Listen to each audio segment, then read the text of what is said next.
Hello hi welcome back to our channel Sushma Siri. Please subscribe to my channel Sushma సిరి.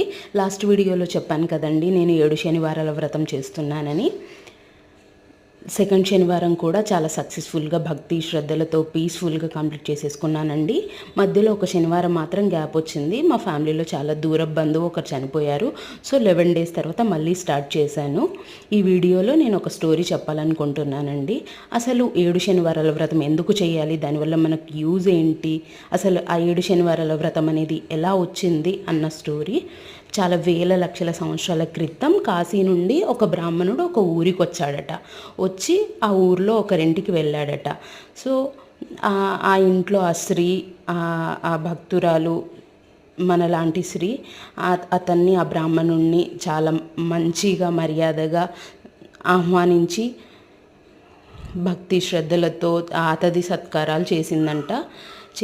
చేశాక ఆ రోజు night అక్కడే నిద్రపోయి మార్నింగే లేచి, నీ అతిథి సత్కారాలకి నేను చాలా ఇంప్రెస్ అయిపోయాను, నువ్వు రామ్మ ఇలా కూర్చో, నీ జాతకం చూసి చెప్తానని జాతకం చూశాడట.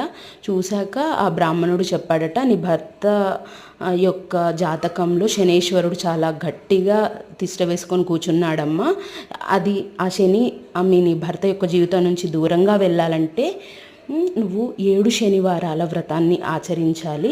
7 శనివారాల వ్రతాన్ని వెంకటేశ్వర స్వామిని, శనిని ఒక దగ్గర చేసి ఆ పూజ చేస్తే, నువ్వుల ఉండతోటి పిండి దీపాలు పెట్టి, నువ్వుల నూనెతో, నువ్వుల ఉండలతో 7 శనివారాల వ్రతాన్ని నువ్వు ఆచరించి, ఆ తర్వాత మీ జంటగా తిరుపతికి 7 కొండల స్వామి దగ్గరికి వెళ్ళి, తిరుపతికి వెళ్ళి దర్శనం చేసుకొని మీరు వస్తే మీ భర్త యొక్క జీవితంలో నుంచి ఆ శని దూరమై మీరు ఇంతకు ముందులాగానే హ్యాపీగా ఏ సంఘటన లేకుండా ఉంటారని చెప్తే, ఆ శ్రీ అలాగే ఆ బ్రాహ్మణుడు చెప్పిన విధంగా యథాతథంగా అలా 7 శనివారాల వ్రతాన్ని చేసి, ఆ తర్వాత 7 కొండల స్వామి తిరుపతికి వెళ్ళి జంటగా దర్శనం చేసుకొని తిరిగి వచ్చారట.